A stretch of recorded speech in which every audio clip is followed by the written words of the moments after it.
What's up, everybody? Happy Tuesday. Hope all you're having a great day so far. Getting into this episode of GH. Listen, things are heating up. I feel like Victor is basically collecting people like chess pieces on a chessboard. Like the Drew kidnapping, Chloe, Obrecht, Valentine. Like who's next? Like what are you doing? I feel like honestly, Victor thinks he knows what he's doing, but then again, it's like he comes off like he doesn't. Because it's like I'm trying to understand his psyche, like his mindset for all of this.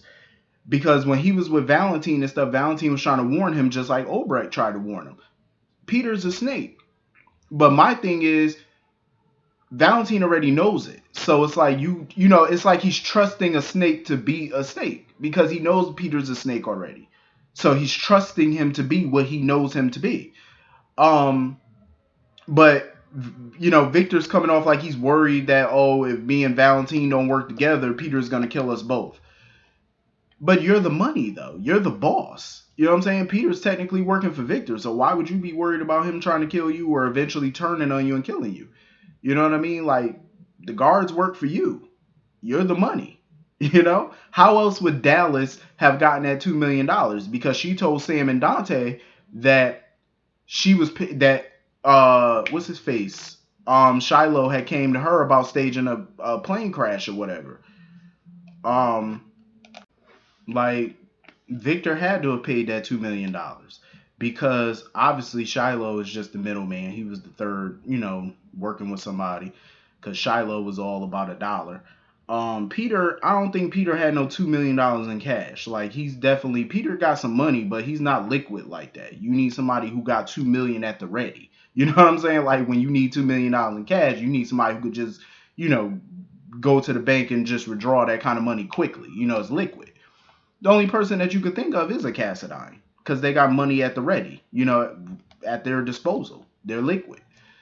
Um, because Sam and Dante pretty much figured that ain't no way in the world, you know, Peter is not no boss. They pretty much figured that. You would need somebody with deep pockets, deep connections to make a fake plane crash. You know what I'm saying? Make all types of evidence disappear and all that. Peter ain't got that. He ain't got that kind of power. You know what I'm saying? Like, no, you need somebody bigger than that.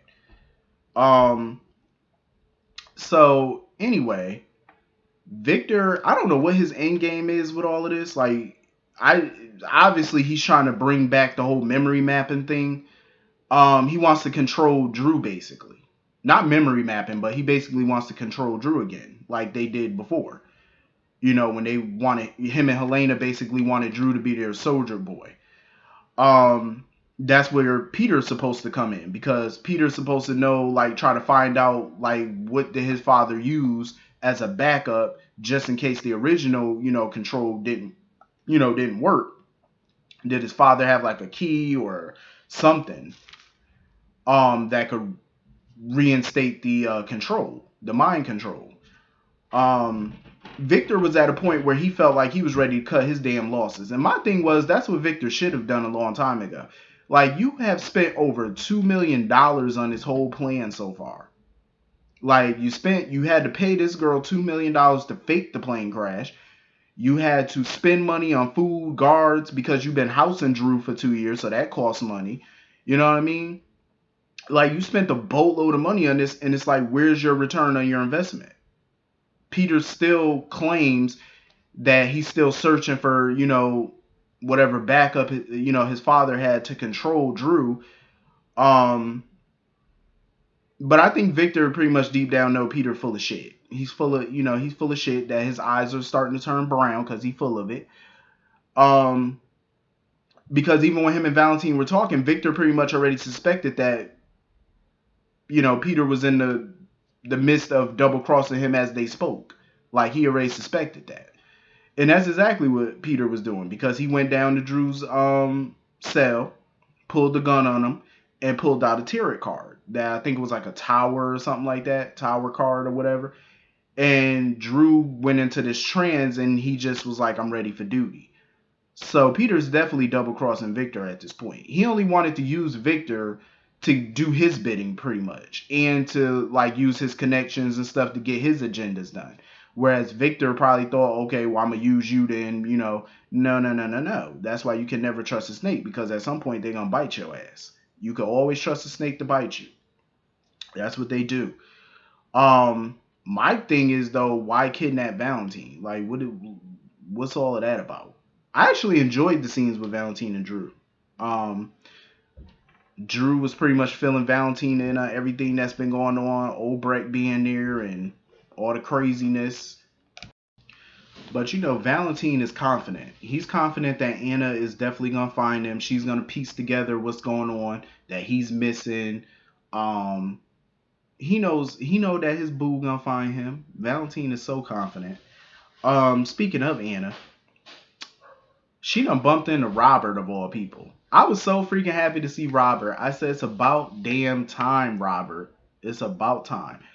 And she was wondering what the hell Robert was doing there. Robert was like, shit, I'm here to, help, basically. To find Peter, track his ass down. Um, she was trying to remind him, like, you do remember that you're a district attorney. Robert didn't give a damn. Robert don't care. He was like, I don't care nothing about being no DA and the fact that I'm not a WSB agent, like I'm not active anymore. He didn't care. He was like, nope, I'm here. I'm rogue. I'm here to save the day. I love it though. The two of them working together, and they finally got to talk to Chloe and stuff like that. And she, told them everything that happened. How she was hired by Peter to work, for Maxie and stuff as her nurse, and then she got kidnapped, and she woke up in that cell, or she woke up in that place, and told them about how she escaped, how Drew helped her escape, and she found a little town and a bar, and she passed out. Next thing she knows, she woke up at the consulate. They were wondering how far away was the compound, and she was like 20 miles at least. Hopefully Robert and Anna go up in there with some backup, because they're gonna need some backup. You cannot go up in there just the two of y'all gonna need somebody. My thing is, you know what I would have did? Do. Frisco, I need you to send me some people right now. I need them in Greece ASAP. Get them on the jet. Get their ass here now. I need backup. That's what I would have did. Frisco would have got a call from me. Ain't he in charge of the WSB now? He a director.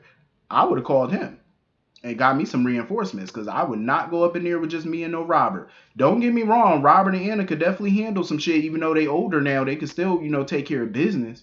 But y'all outgunned. You know what I mean? Like, you're very outnumbered. Ain't no telling how many guards is up at that compound. Because the Cassidons, they keep some guards. So it's like, Plus, they probably got some surveillance stuff. So they probably going to be watching y'all on the monitors. And, they going to know that you're coming. At least you're going to have some backup. And y'all going to be squad up. And you're going to be ready.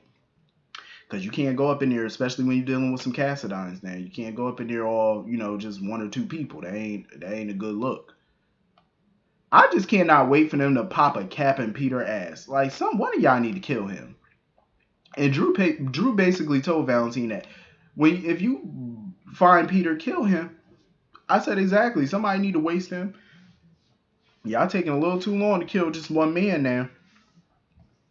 So anyway, moving on from that. So Dante and Sam were talking about Drew or whatever, and like what's life gonna be like when Drew, because that's what Dante was worried about. He was wondering what's gonna happen when Drew come home. I think Dante was asking that question because he was really trying to figure out like what's gonna happen between him and Sam once Drew come back. I don't really think that's an issue though. I don't think that's gonna be an issue. And Sam made it abundantly clear, like when Drew come back, he gonna have to, learn his daughter all over again. She gonna have to learn her dad all over again. They gonna have to get their relationship, good and stuff, their connection. And Drew is just gonna have to figure out who he is and what he want to do. But as far as like her and Drew, I don't think that's gonna happen. You know what I mean? Like, I think Sam has moved on from that. I don't think she's in love with Drew. Honestly, I don't. I think there's still love there because they have a child together and what they've been through and stuff when he thought he was Jason. But as far as them hooking back up or being a couple, I don't think it's going to happen. Could it happen in the future? Yes. I mean, it's a soap. All things are possible, especially with couples. But, any old couple can get back together at any given time, just depending. But for them, I don't think it's going to happen no time soon. I think the writers are dead set on Dante and Sam possibly becoming a couple. I think that's where it is. I'm still on the fence about it for the simple fact that, it's just too many siblings, in my opinion. They got siblings and, like they share siblings. I've already said this before, but I'm just gonna say it again. She done slept with his daddy, his uncle. I just find that to be a little odd. Do I care if they get together? Not really. I mean, if it happens, it happens. Fuck it. Who cares? But we don't need none of that. It's too close to home for me. Like that's just too much. But if they like each other and that they want to be together, then it is what it is. I do like the chemistry between Sam and Dante. Don't get me wrong. I definitely think there's good chemistry between them. So, if they continue the way that they're continuing, I might just like them as a couple. So I'm warming up. Let's just put it like that. I'm warming up to the possibility of Dante and Sam being romantically involved. So anyway, moving on from that, Portia pretty much is having empty nest syndrome at this point. She didn't want to go home or whatever because Trina's about to move into the dorm, so it's pretty much just her being at the house by herself now. Um, Curtis was talking about Jordan or whatever, about how she's, recovering nicely. Like her numbers are looking good. She's on the mend. She's looking really good now. Things are, her health wise, she's getting back to normal slowly but surely. The recovery is, doing good. Um, I could see Portia and Curtis together. I can. Obviously, there's still like some unresolved issues between them from back in the day, but I'm gonna need them to clear up this Trina paternity situation first before anything real happens between Portia and Curtis. I think it's gonna take probably a little bit longer. Like they're probably gonna wait until Curtis and Portia are like fully integrated as a couple and getting real serious before they drop that bomb. But she need to go ahead and tell the truth at this point because don't wait till later to do it and then the truth comes out and it's gonna be even harder.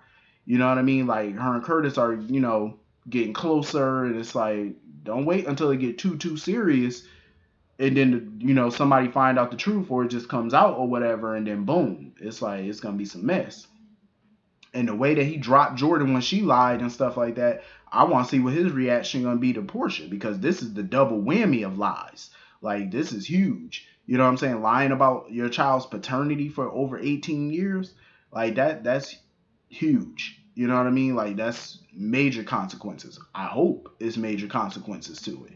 But you never know. Like these reactions lately been a little off the chain, so I don't know what his reaction gonna be, but they need to go ahead and nip that paternity thing in the bud first. Like I'm ready for that to come out, and we can move on from there. But anyway, that's pretty much the whole episode. Hit the comment section, let me know what you guys thought about it, and I will see you all later. Have a great day. Peace.